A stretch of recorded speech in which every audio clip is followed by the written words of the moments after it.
You cannot shower with a bonnet simply because the bonnet is not waterproof.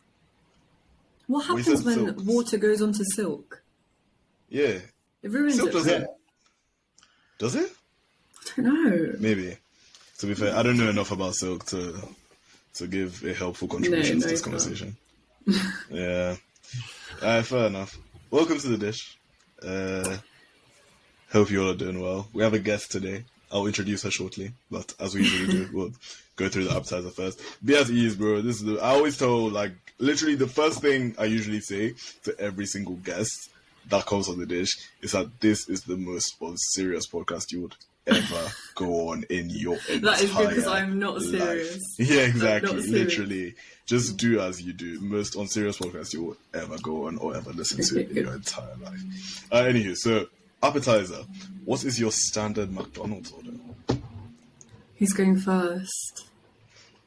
I could go first because mine is very cheap and very simple. It's just so I'd usually do like a meal of some sort. Usually it's like the crispy chicken and sweet chili wrap meal, and then as a student you can also get like a free chicken mayo or like hamburger thing with it as well. I usually go for the chicken mayo, so that's usually my standard McDonald's order. Okay. Yeah, never changes. Pretty much never changes. I've got like 5 different ones that I get, like depending on the day. Yeah, fair enough. So like at uni, obviously, because it was cheap, I would just get a chicken mayo, the 99p one, and then Happy Meal with nuggets. Or do you remember when we had those bus ticket things where you could get a meal for $1.99? Could you? You could get like a burger and medium chips. Oh my days. This is confusing, so I used to get a McChicken and chips. But recently it's just become a fish fillet. I know I'm going to get hate for that. It's so good. It's so good. I tried it this year. It's so good. Oh my days, no. Yes, and then I'll get like nuggets on the side. It always has to be nuggets. I feel like, why would I go to McDonald's to get fish? No, but it's so good. Like you have to try it. It's probably good, but I'm sure they just have better things you could be spending your money on. Yeah, exactly. Why would I? That is weird. I've never met anyone that has explicitly said, yes, I go to McDonald's and I get fish. It's so good. It's so good. And you get this pickly mayo thing with it. It's so good. Fish and mayo. It's fish, mayo, and bread. It's just it's basically a chicken mayo but with fish. Yeah. But you get like pickles in it as well. Or to be fair, I like just pickles. Chicken. If I'm feeling just chicken, I'll get 20 McNuggets with chicken selects and just eat it. There's like a big fair enough. I do like me some McNuggets. Depends on how much I want to spend, though. Yeah, I like McNuggets, but I could never imagine buying 20. Yeah, you always just get the 6 or the 9 for some odd reason. Yeah, I know. I just save the rest for later. Getting 20 just feels like too many. I feel like I'll get bored. The thing is, knowing you will still finish it, so that's definitely just a mental. I mean, like, I'm going to, if I'm spending my money, I'm going to finish it. Yeah. But conceptually, it's just like, oh wow, there's still more. Fair enough, Sha. I'm still eating this. Wow. No, but that's why, so I would only get chicken nuggets if I'm proper, if, for example, it's like a Champions League, night kind of vibe, I'm watching a huge match, that sort of thing, and I know I actually want to spend money, then I'll get a wrap, I'll get chicken nuggets, I'll get some chicken mayo as well, that sort of thing, because I can't just have chicken nuggets. That's a bit, I get what you mean, that's boring. That is boring, as a meal. So I have to have other things, and then I mix it up, have different things. Okay, that makes sense. Yeah, exactly. And in total, you spend £8 and live life watching football. But anyway, are you a football person, Garima? Not. I mean, I'm into the World Cup. Okay. So when it's the World Cup of the Years, then I watch it. Oh, fair enough. Yeah. I have such fond memories of stuff like that, honestly. Yeah. I've been to Old Trafford. Have you? Yeah, I've been twice because obviously I went to Uni of Manchester. Okay, yeah, fair enough. Oh, that's amazing. Yeah. Which ones? In 2019, I went to. It was Man United with, I don't know what team it was. I think it was Watford. I can't remember, but United won. And I went to like the worst game ever, like in April this year or February. It was Man United and was it City? No, it wasn't. No. I don't know, but United lost. It was like a draw. No one scored. It was a really bad game. No. Oh, fairs. Yeah. No, it might have been like there was a 0-0 with City this year, I think. Or was it Chelsea? I can't remember. Yeah, we had a few 0-0s earlier this year. To be fair, it was really cool because this year I was like really close to the pitch as well. So cool. Oh, yeah, it's really cool. Oh, that was amazing. Yeah, I've never been, but like, the pitch, but you didn't see anyone score. It didn't happen. It just wasn't happening that day. No, honestly, fair enough. I have such like fond memories of like international tournaments, stuff like that, like AFCON, Euros, World Cup, all of that. It's just. What, have you been in real life? No, just like watching it. Yeah, just watching it. Especially when you have like a household of people who are all involved. We watched most of. I don't know if Koyejo remembers, but I feel like the period. 2018. Yes, 2018 World Cup. For some reason, I was in your house at the time. I was in your house for like an extended period of time. We were basically. I was living there basically, and so we watched most of World Cup 2018 together. I think those are fun times. Like the entire group stage. Yeah. Some of the knockout stage. Yeah, some of it as well. Yeah, we watched most of that World Cup together. So those are really good times. And then the last Euros as well, I watched it. Like it's weird. Like my boarding house in my sixth form, we watched like most of the stuff like together as well. Yeah, and we weren't particularly like close or anything, but it was just funny. Well, it was just funny a lot. Football. Yeah, exactly. It was just funny. It was amazing. But good memories. And now World Cup's coming up. So should be fun. All right, anywho, before we continue, remember to check us out on Insta at the Dish with TBO. We have lots of exclusive content on there. So be sure to head over and engage with us there. Also be sure to give us a rating on Apple Podcasts or Spotify. Or if you're watching on YouTube, smash the like button and don't forget to subscribe. Okay, now I'm going to introduce our guest for the episode. Today we have a special guest. She is the host of the Been There Done Chat podcast. Do you clock the wordplay on that title, by the way? Yeah. I was like, yo, that is so deep. Been There Done Chat. Because it's a podcast. You like it? Yeah. I was like, literally, when I first saw your podcast, for a while, I thought it was just Been There Done That. Which is in itself a decent podcast name, but it took me a while to clock. I can't remember when I realized that actually it's Been There Done Chat. Yeah, which makes sense because it's a podcast. Don't mind me, but our guest for this episode is Garima Ojha. Welcome to the pod. Welcome. Oh, I get shy. I'm so shy. Thank you so much for having me. No worries. It's a pleasure. Always a pleasure. Just talk. The first thing we have on the main course to talk about is living in the UK as a foreigner. I think it's quite interesting that we just finished talking about international tournaments and stuff like that, because obviously at the end of the last Euros there was that whole thing. Yeah, with I wasn't for that. Yeah, neither was I, and I was so happy. I'm not even going to lie, because literally, let me tell you what happened. I was literally sitting in my parents' house in Nigeria, and the moment the first black man, which was Marcus Rashford, the moment he missed, I just knew. I was like, yo, this is going to be long. I just knew. I was like, if you were in the UK as a black person right now, it would have just been... hide. Stay in your house. Stay in your house, kind of. If you're in the bar right now, yeah, just leave. Actually, just leave. Let it be. You know. But I think for a lot of people, just being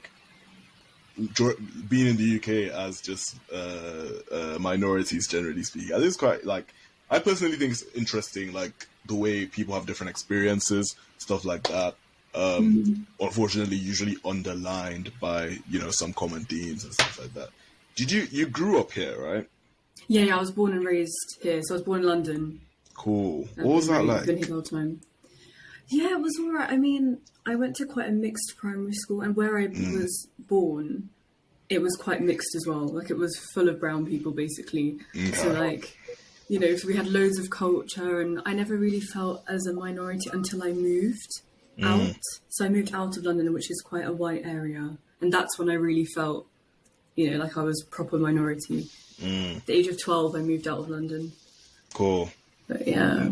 First for secondary school. Yeah, for secondary. My secondary school was actually really... It was... Because I went to a grammar school.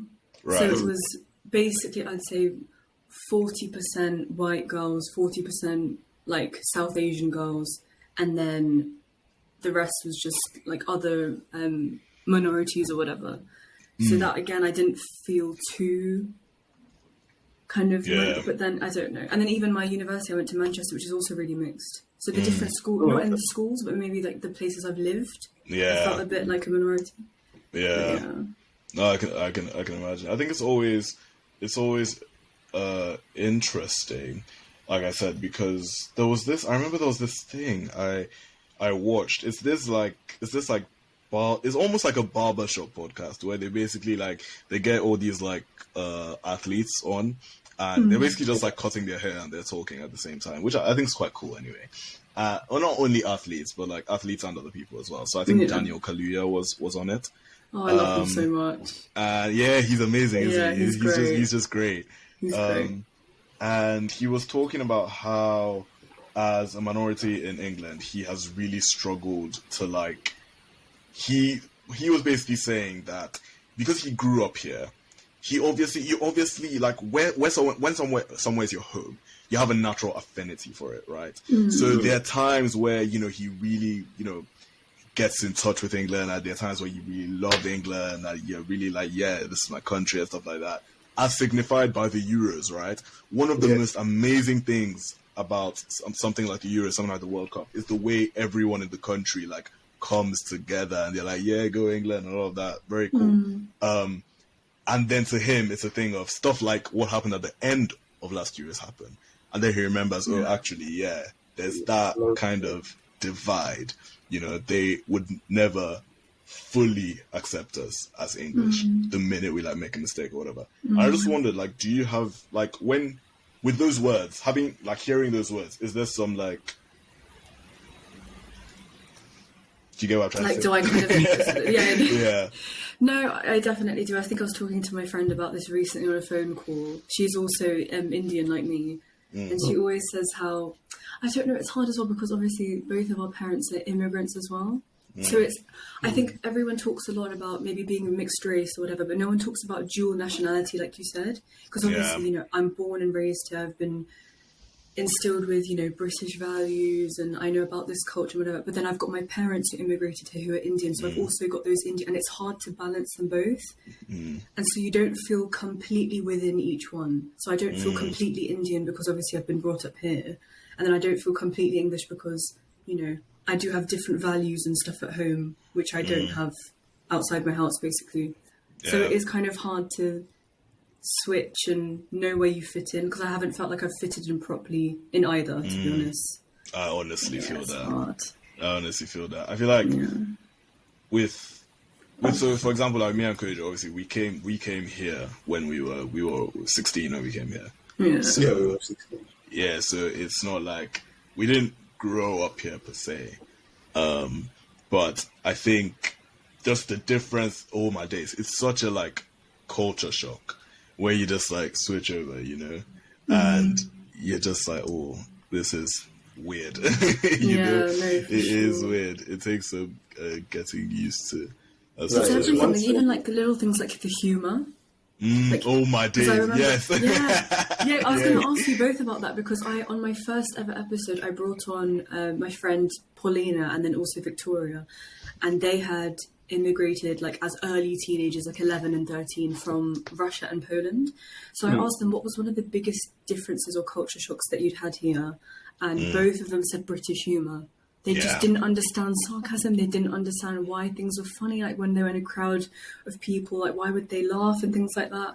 So for Paulina, I think she said she took ages to figure out, because now she's obviously 22, 23. So it took her about 10 years to try and get used to that. And then Victoria, she still doesn't really get it that much. So I was going to ask both of you, what was the biggest culture shock for both of you coming from Nigeria to the UK? For me, I hate to say humor because you already brought it up, but I'd say that is one of the things which coming here felt like the way, like it just didn't hit the same way as it would hit back in Nigeria. I'm like, not even just humor, just I get the way I speak. Because I have to be like very intentional about the way I talk, because I feel like the Nigerian slang will just slip out at certain points in time, and then people just won't know what I'm saying, and they'll just look at me like, what did you say? Yeah, that still happens to me actually. The thing is, I don't mind. I honestly don't care. Like, honest, like I just do, and then sometimes I will slip into like pigeon or something, and then they'll be like, "What did you say?" I'll be like, "Oh, I said this."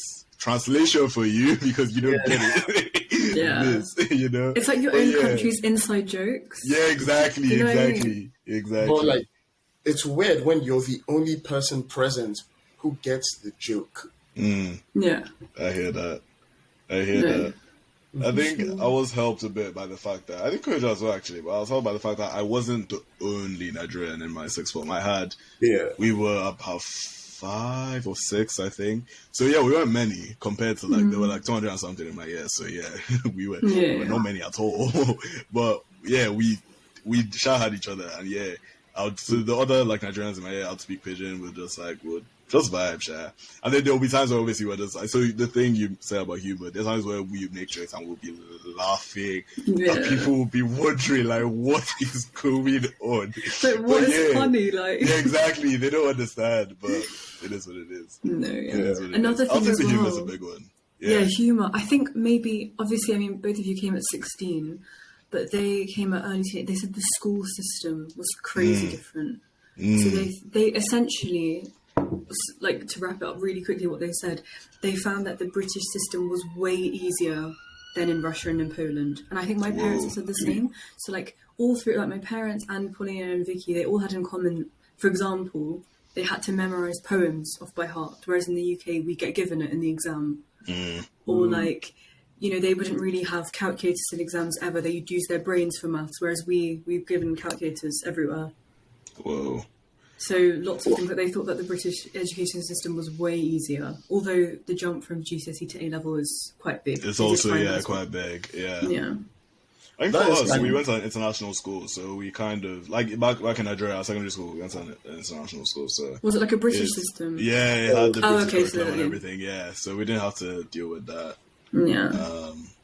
I think the only thing my mom ever said that was, like, specifically easier than what she had to deal with back in her times was, I did IGCSE chemistry, and she said back in her days when they were doing chemistry, they did not give them any formula booklets, any periodic tables. That's atrocious. Like everything. Periodic table. Imagine having to read. Like, bro, that is crazy. So you have to know all the... you had to know all the atomic numbers. That's atrocious. And that's everything. Terrible. Nah, that is wild. I mean, chemistry generally is wild. I mean, chemistry is hard. Even with the periodic table, I can tell you that much, but... do you remember, there was a time your mom tried to convince me to do chemistry. It wasn't her fault, though. It was so basically, my dad and your mom wanted me to do chemistry. So they my dad had kept talking to me about it. He was like, just do it. And I was kind of resisting. So basically, I think what he did anyway was he told your mom to talk to me about it. So yeah, she did. And then I started taking chemistry lessons, and I hated it. It's just clapped. It's absolutely so terrible. hard. It's so bad. So bad. I mean, I don't think it was helped by the fact that I had my lesson teacher for chemistry, he wasn't he just wasn't consistent or anything. He literally show up once in 3 weeks or something. I was just bro. It's not making the process easier for you. Honestly, it was wild. It was crazy. So he was also, but he wasn't bad in terms of teaching and stuff. But yeah, the fact that he would just show up once in 3 weeks and stuff, I'm bro, come on. It's not good for the you know what I students, mean? Yeah, exactly. It's not at all. So yeah, chemistry for me, just never bonded with it. Never ever bonded with it. Did you have to... I remember just for fun. Oh no, sorry to interrupt. No, go on. For fun, I got such a nerd. I memorized the first 2 lines of the periodic table. Oh my days. I was bored, and I just used to draw it out. The first 20 elements. The first Something 20 like kind that. of covers the third line a little bit. Yeah, okay. the first 2 lines, including hydrogen and helium. Oh wow! I just used to draw it, and I was just like, because I was bored. Oh, so. There was a time in our secondary school where I think they tried to make us memorize the first 20. There was this song. Yeah, they gave us a song to try and remember, but they just ended up giving us periodic tables. Most of the time. I don't know why they did that. But yeah, I just there remember was this song. the first time I just used to say Libby Buknofny. So Libby what? Yeah. What does that even mean? Oh wait, so I think that's the first line. Lithium, beryllium, Libby, and then boron, carbon, nitrogen, nitrogen, carbon, nitrogen, oxygen, fluorine, helium. Neon. Yeah. Fair enough. And you just did this for fun. Yeah, I don't. Just for fun. Oh my days. Wait, what did you do? What did you do at A levels? I did further maths and economics. Oh, okay. We did almost. Yeah. Wow. Okay. Yeah, you and Koyejo are in the same boat. Oh, what did you do? I did further maths, physics, and chemistry. I did physics originally, but I dropped it after a few months. I was like, I can't do this. I can't. I had to do physics. Did you? I was averaging 5%. I thought it was kind of I had to do physics because I did not gel with chemistry as we had previously experimented, and I did the IB, not A levels, so I had to take a science. And physics was the only one I did up to year 11, so it didn't make sense for me to go back and do biology or something. So I had to do physics. It would have been my life would have been so blessed if my school offered environmental science or something, but sadly no, I had to do physics. That's okay though. I know that's a lie. It was tapped. It was tapped. But in the last the final 3 months, I had to ramp up so much. I was literally living and breathing physics in my last 3 months of IB because it had to work, man. I couldn't let it make me fail. You had to do what you had to do. Yeah.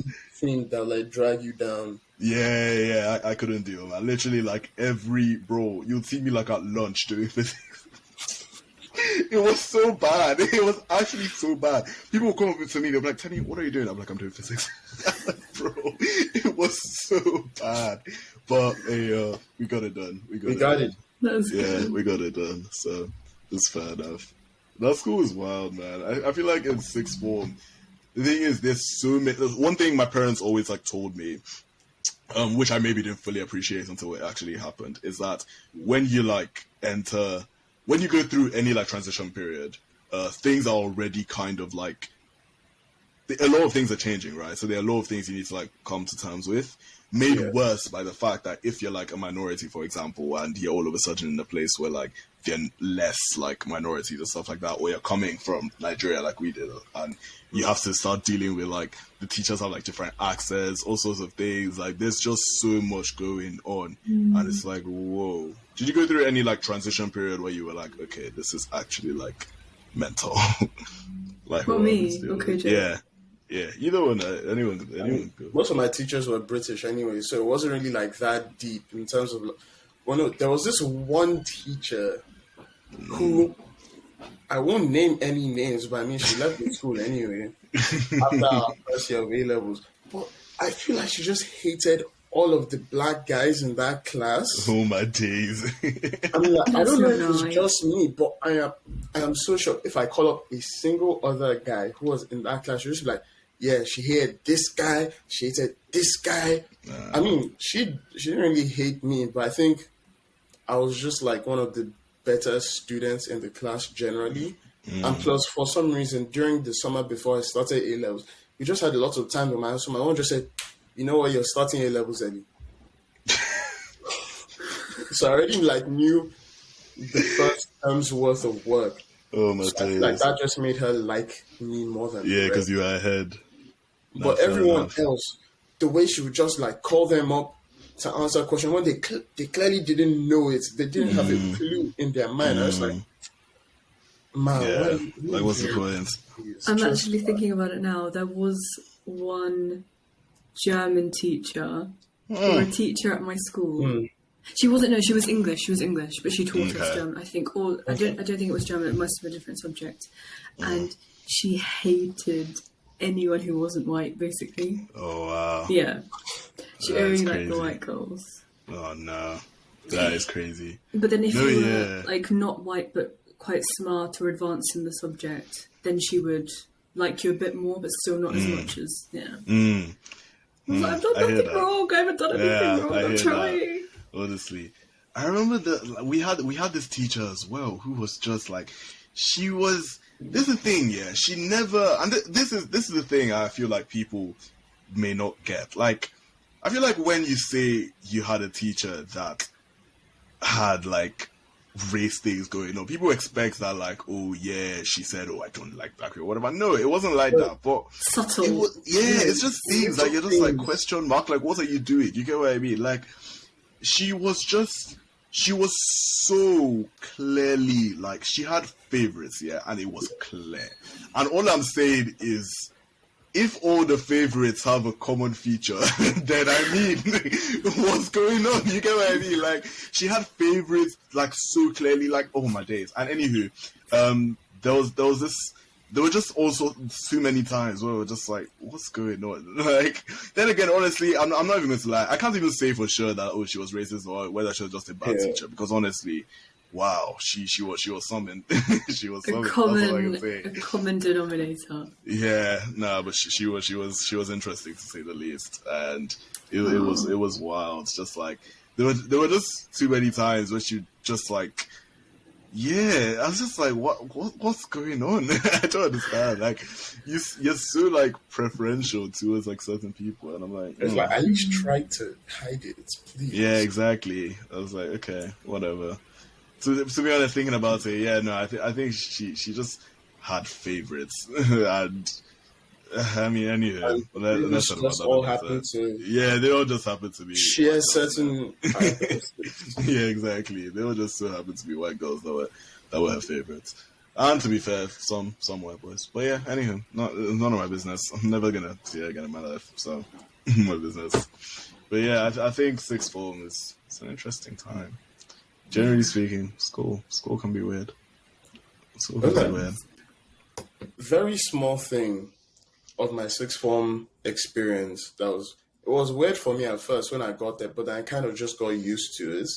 Was like the lack of respect between like the students and teachers, because it was like a thing in Nigeria. Like if you walk past an adult, you have to greet. Good morning, sir. Yeah, you have to greet. Yeah. Just like, if you walk past them and you don't say anything, they will stop you. They will call you back. Is there a reason why? Yeah. Is there a reason why you didn't greet me this morning? Like, do you realize how rude that? Like, even if it's not the first time you're seeing them, you know, honestly, you walk past them like 2 times already that day. You'd have said it both times. The third time, maybe you're in a rush. You have somewhere you need to go. Like, just skips your mind, and then just say, come back here. Wait a minute. Why didn't you? It's that thing as well that I never understood. I just feel like, okay, so I've talked about this before. I love Nigerian culture. I really do. I love most things about Nigerian culture. Like, I love it, generally speaking. But I just feel like it's when you can't let go of culture in certain cases where it's just clearly not necessary. Like, if I am clearly, like, sometimes you can just tell someone's mind is occupied. That there's nothing wrong with that. It happens to every single person. Sometimes you're going somewhere, you're late for something, or like something is just very clearly on your mind, right? You can even tell just from the way someone is walking when they have something to do. And so especially if like I've seen you like earlier that day or whatever, it's not going to cross my mind to be like, oh, I have to greet this person. You know what I mean? Like, I'm just going. Why would you then stop me and start like fully shouting at me for 5 minutes just because I was going about my day? Like, I don't get it. I genuinely don't get it. I don't get it. But like, anyhow, I mean, yeah, for the culture, like for the culture, like we see. Even with things like that, if I, for example, talk to my parents about it, my parents obviously won't be first. My parents will be like, yeah, I understand. Your mind was just occupied, that sort of thing. But then it will be a thing of, Koyejo, did you have things where it was like your mom wasn't first, but it's like, I'm not first, but other people will be, so you have to do it?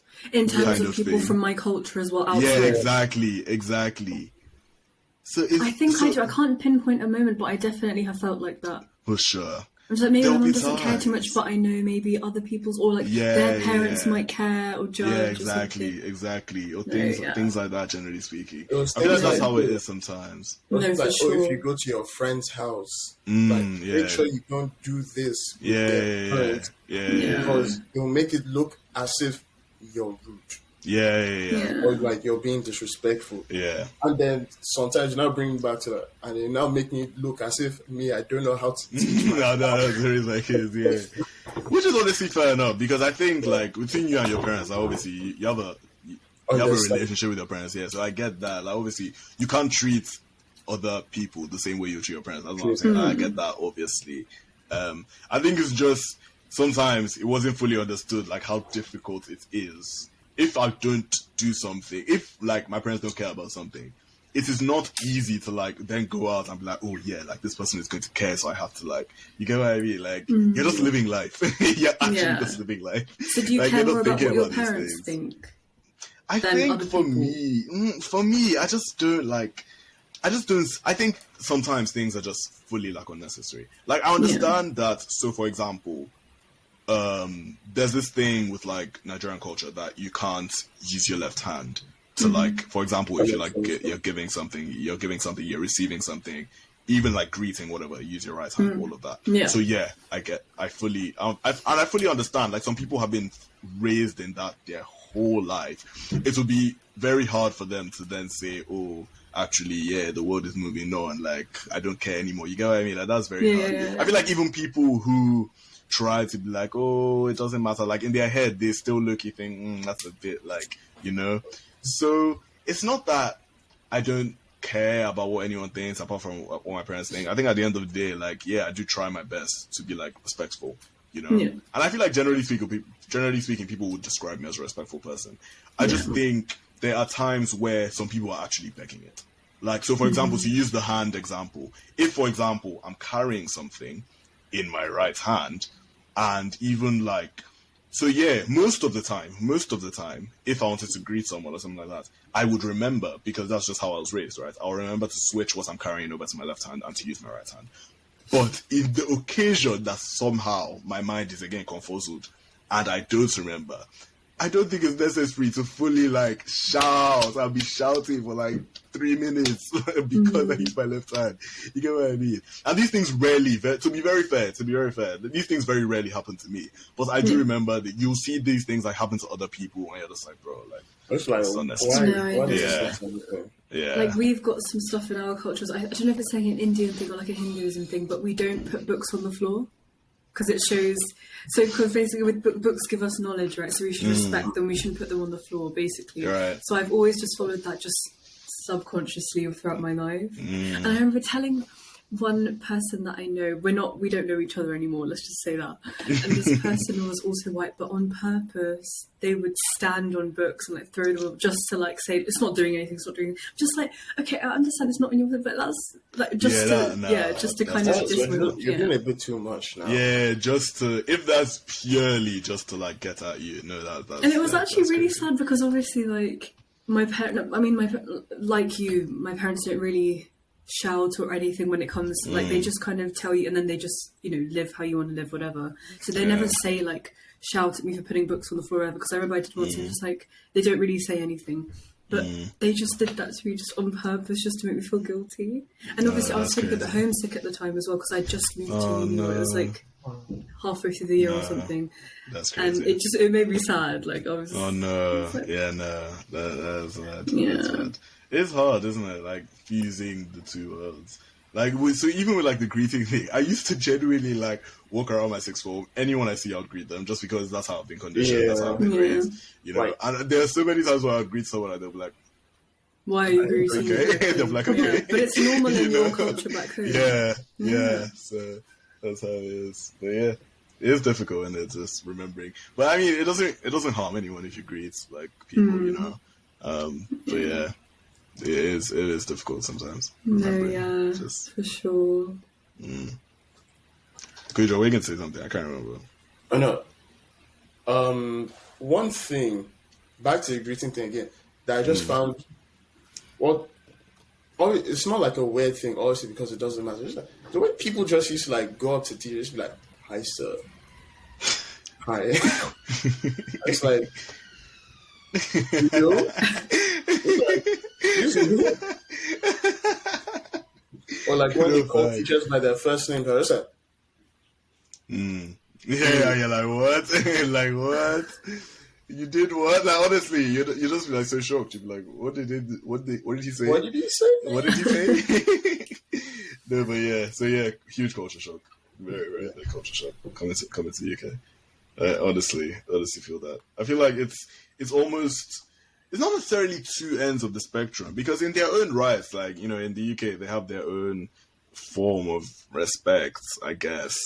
But yeah, for us, we're just, I don't know, no. I feel like standards for respect. It's not quite up to different standards. Yeah, different standard entirely. Yeah. Different standard entirely. I think what is one thing about like UK culture, so to speak, that you admire? Like that you look at it and you're like, oh, actually, I wish like Indian culture would like adopt this, if that's like the right word to use. Maybe I was gonna say like, I mean, in some cases, the stiff upper lip. Not obviously not in all cases, but then I guess Indian people do have. I'm trying to think. I don't know. I was going to say, to an extent, inclusivity, because obviously they have, like, the UK is becoming more and more diverse, right? So I would say that maybe, to an extent.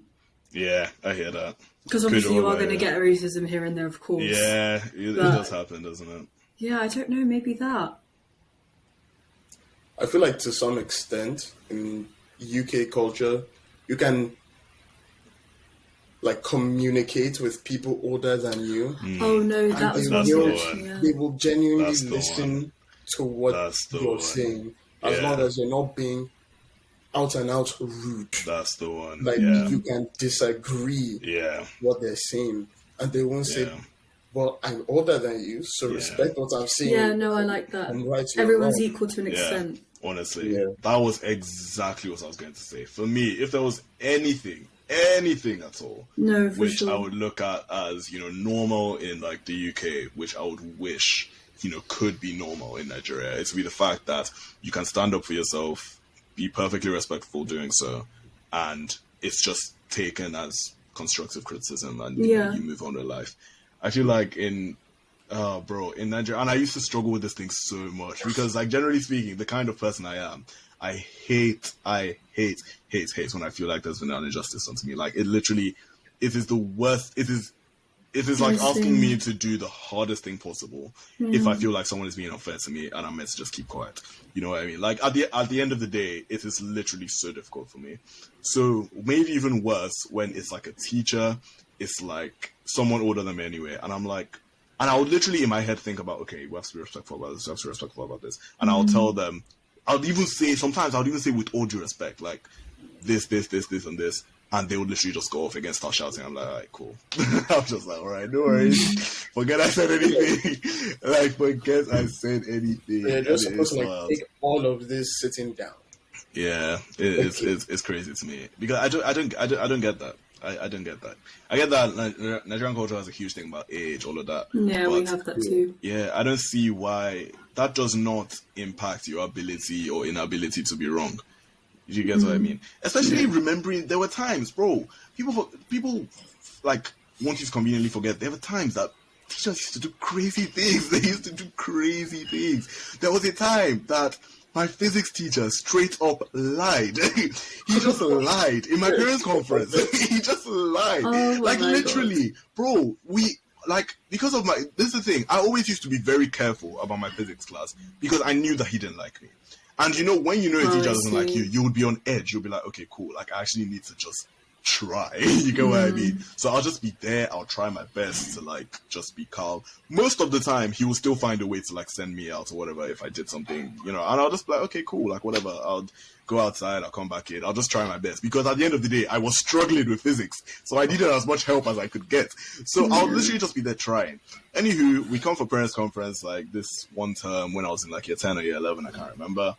And yeah, we sit down. My dad is on my left, my mom's on my right, and this guy just goes, Tenny constantly comes late for class. He would walk in very, very late, and then he will leave. He won't even come back. I'm like, so straight up lies. I had to actually, when you hear something, you're like, huh? You're like, wait, you said what? Are you like, is that right? I was like, bro. And the annoying thing is, I couldn't even I couldn't even say anything because the next thing would be like, oh, why you say your teacher is lying? Yeah, exactly. So I was just like, literally, I was just there, like, having to sit there listening to these lies. And I was like, wow. Okay. Like, this is crazy. This is crazy. Like, before then, I'd heard about other people saying that sometimes teachers can lie. It had never happened to me personally. But that day, I was like, yo, this is crazy. This is crazy. So yeah, nah. You know the craziest thing? I know you because that same parent-teachers conference, that same teacher lied for another person in the opposite direction. Yes. You're just like, she's very good in class, very quiet, she doesn't make too much noise. I should even talking about it after, like, yeah, she literally, because the next day in class, we were like talking, and literally before he came, I was like, yo, this guy slandered me for no reason in press conference yesterday. Like, he literally said, I always come late, I just leave and never come back. Like, I don't understand why he told these lies. And she was like, you know what? Like, I do everything that you're saying, but he told my parents that, like, I'm one of his best students. I was like, what is going on? I was like, why did he do that? Like, there was no need. There was no reason. But yeah, he just did it anyway.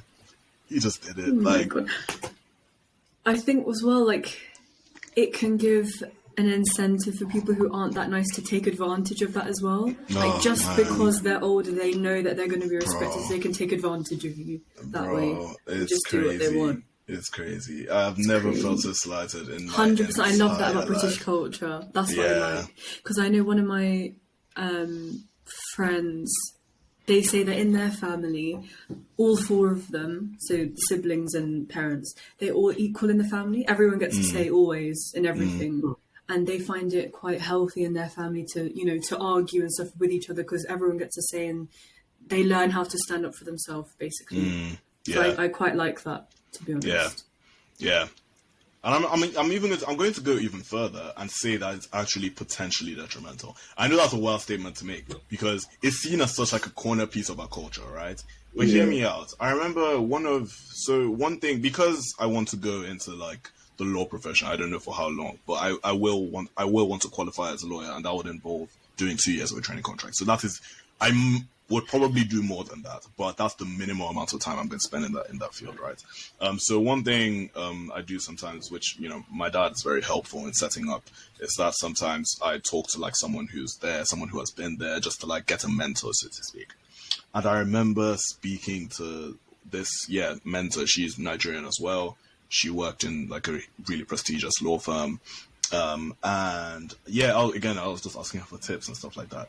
And she was like, you have to stand up for yourself. Like, if you don't, they will you know what's crazy is like in corporate world, like they would gladly walk all over you if you don't stand up for yourself. Yeah. And then you still like, even if you think, oh my days, I'm like, doing everything they're asking of me, they will not promote you. They will not in because you haven't shown that you have that like you don't have that dog, No, trust so you literally, like, they will gladly, like, literally walk all over you. They'll shout at you. They'll give you all the work to do and all of that. You would do you could even, like, do all of it. Cool.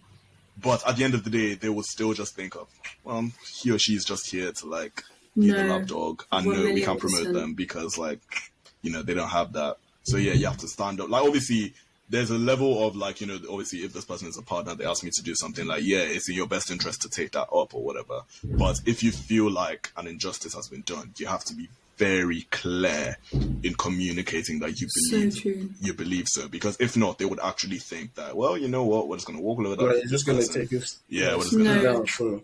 Literally, like, I think in one of my recent episodes, I think it was episode 4 that I filmed, my first solo episode on my podcast, I talked about how I went MIA for 3 months. And one of those reasons was solely to work on myself and learn how to set boundaries, because I was that girl throughout my life. Everyone walk all over me because I will just listen to exactly what they say. I won't stand up for myself.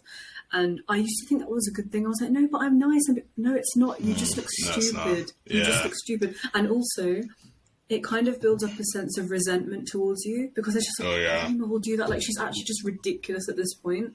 So I think I took those 3 months to learn how to set boundaries, because I always used to think setting boundaries was being mean. It's not being mean. It's just basic respect to yourself and to others, to be honest. And that was a huge thing. I think I'd never ever stood up for myself with my parents and my sister. Like, obviously we argue here and there, of course. Me and my sister hated each other growing up a lot of the time. We get along like amazing now, but we used to argue together. But I'd never argued with anybody who wasn't those three, basically, ever, until university. I tried really, I learned really, like, I was surrounded by people who knew how to stand up for themselves, so I tried really hard. But I remember when I first did, I stood up for myself because this girl wasn't very nice to me. She basically was saying, like, a rumour that I didn't even say. It was completely, like, a complete lie, basically. So I stood up for myself, finally. It was in... at university. Then I ran to my room and I cried. Because I was like, I shouted, but I was also, it was a mix of, like, oh my god, because I was frustrated and angry, but then it was also crying because I was proud of myself. I was like, you stood up for yourself for the first time. Like, I'm proud of you. But I feel that. It's so important, because you're right, people take advantage like crazy. For real. And also, it brings so much drama into your life. I attracted so much drama because of it. Like, I was always in the middle of something solely because I didn't set boundaries and because I was too nice or whatever. Because you either get fed up or they get fed up, and then it turns into a whole thing. No, honestly, it's honestly just a recipe for disaster. And I feel like this, for people who, like, been brought up in, like, that Nigerian culture, like, it is usually, like, it's so difficult because it's so, like, it's such a misstep from, like, what you're used to. But sometimes you just need to learn to be like, I'm not dealing with this today. You know what I mean? Really not. Like, and you can do it. Like, this is the thing. I feel like people believe it can't, like, doing that can't coexist with, like, still being respectful, still being decent. No, like I said, there are literally just some times where you need to just be like, okay, I hear you, but, like, respectfully, no. No, like, 100%. This was another thing as well, because I remember I was going through something earlier this year, which is why I went MIA in summer. I was like, no, I'm going to fully heal myself. I'm going to build myself back up. And I saw a counsellor at university, and she asked me, she was like, Garima, do you love yourself? And I was like, yeah, like, I'd say I do. Like, I think I'm a nice person, looks-wise, whatever I've been given, I own it now. Like, obviously everyone has self-esteem issues to an extent, especially during puberty. But, like, I think, then she was like, but Garima, if you loved yourself, like, you're telling me that you love yourself, would you have let yourself be in that situation or be treated like that? Or be like, and I was like, you're so right. And I used to be like, I was like, this is the thing, but I think I want to still be kind. She's like, Garima, being kind and having respect for yourself and setting boundaries, there's no correlation. Of course you can be kind while having boundaries. So I learned the differentiation between that. Because I'd say I'm a kind person, but now I'm better at setting boundaries. Obviously I'm not perfect, I'm still getting there. Honestly, it's so necessary, isn't it? And also it brings confidence. It brings so much confidence to yourself, because you're like, you know who you are, you know what you deserve, you respect yourself, and it brings confidence, and it's helped so much with my confidence. You know something I heard? I actually can't remember whether it was Koyejo that told me or whether it was someone else, but I was like, you have to, I think actually it was Koyejo that mentioned it on something we recorded together, like, earlier this year. either earlier this year or a couple of weeks ago, which was like, you have to look up for yourself like you're someone else. So yes. like anything you won't allow happen to someone else. Don't allow. So like your best friend or like your sibling or your parents, you talk to yourself how you would talk to them, whether that's looks wise, whether that's, you know, being in a relationship, whatever it is. What would you tell your best friend in this situation? Yeah, exactly. What the hell? Goodness, I remember saying that. He's a wise boy. No, yeah, I'm pretty sure you did say that. I think it was in the mukbang we recorded. But yeah, Koyejo did say that. So yeah, that's a little Koyejo quiz for y'all. Maybe it'll go up on the Insta. Go up on the Insta. No, but yeah, we've kind of breached into like the dessert like section of the podcast, because that's basically what the dessert was going to be about. But yeah, I think it is a very, very, very important thing. So important. Yeah. So I think we've done this podcast very weirdly in the sense that we've already talked about what was going to be in the dessert. But yeah, like I said, this is the most serious podcast ever. Yeah, this is like literally. So yeah, and dessert is the best part of the meal, you know. Exactly, you know what I mean?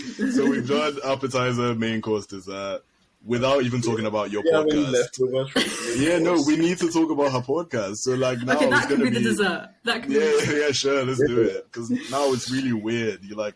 It's like after having the dessert, they bring here, you know, like this thing you forgot to bring with the rest of the main course. Like you still It's I like how you've done your podcast.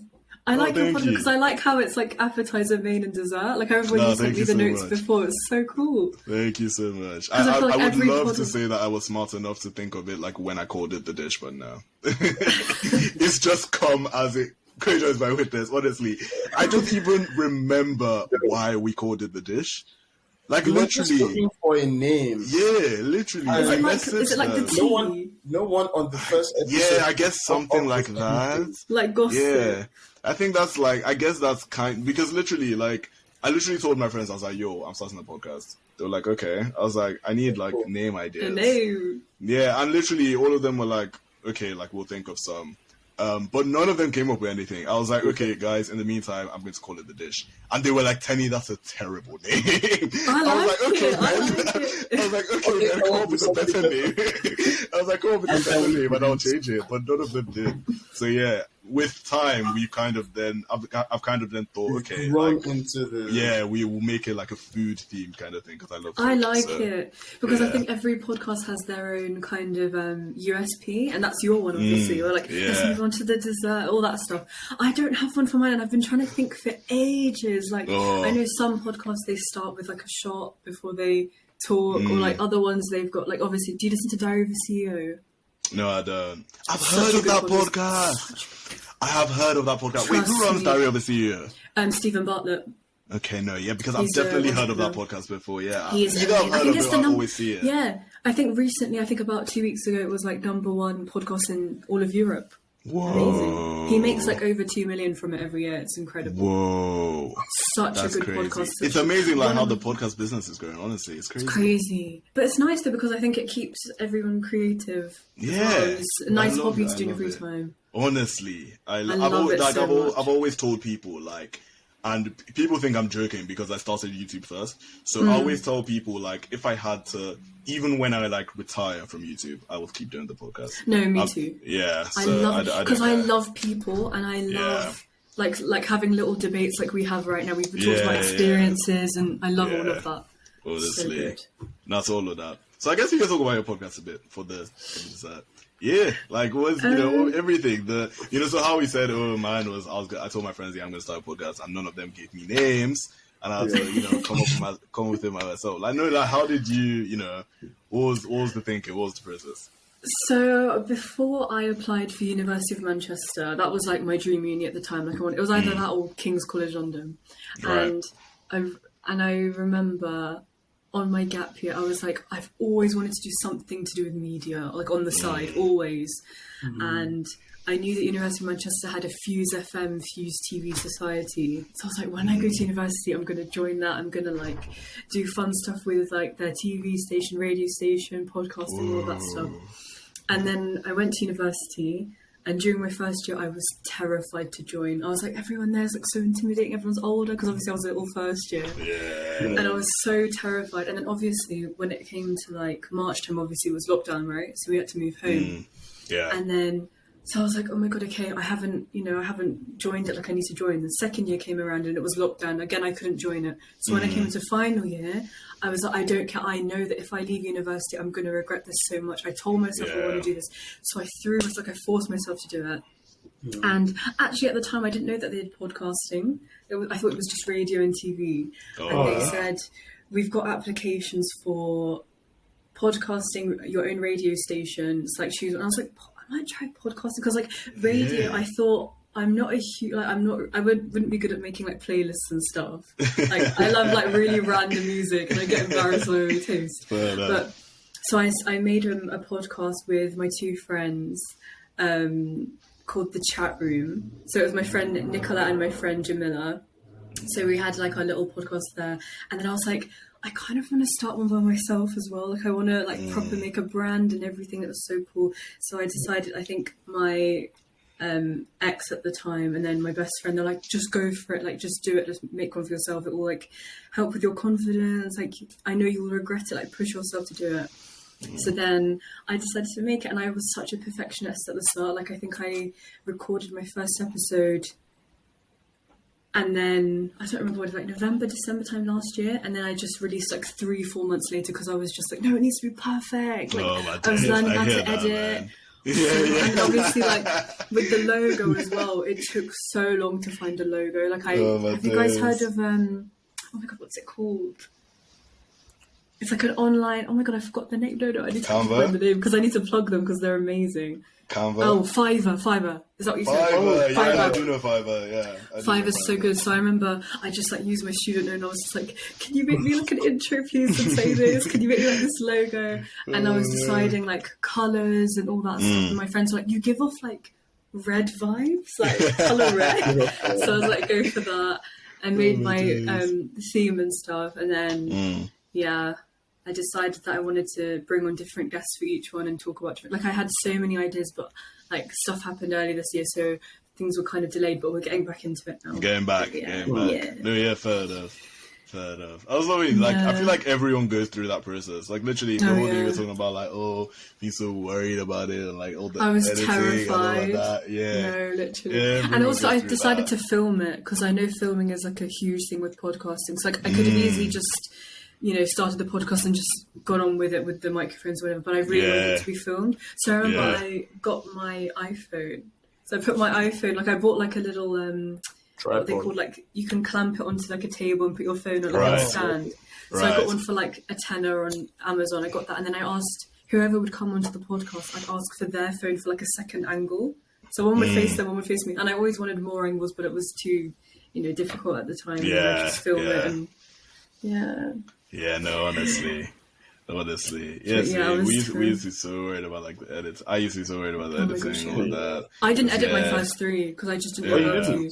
I don't edit now. No. Do you know? I edit now. I don't. Not before. Yeah, no, I don't. So I've done it in reverse. So basically, before I used to be like, so I'm like, oh man, I had to edit, and it just took so much time. Yeah. And so I just clocked. I was just like, okay, you know what we're gonna do is realistically, if I start managing this thing better and I make sure episodes aren't any longer than like an hour 20. Then I don't really need to edit it, and I can just I see. You want it to be like really natural, basically. Yeah, natural, authentic. Like that's just the vibe of the dish. It's literally just so like you could literally close your eyes and think you're just like in some random like I'm not gonna say bar because none of us are really like, but like you could be in some random You're place. overhearing a conversation. You're just overhearing a conversation. That's how it is basically. No, I like that. That's the vibe. That's the vibe. Straight out the kitchen. Straight out the kitchen. Straight out the kitchen. I'm stealing that. I'm writing that down right now. Oh my God. I don't know, girl, I still need to think of it, my USP. I don't have one. So, but, as I was saying before, Diary of a CEO. Yeah. Basically, at the end of his podcast, his kind of thing, their tradition on their podcast is the last guest writes a question for the current guest. So he has an actual diary of a CEO. And at the end of your podcast, you basically write a question, and then the next podcast at the end they answer that. So I was like, I need to. And then you've got your appetizer, dessert. Yeah, we've got so that. I don't have one.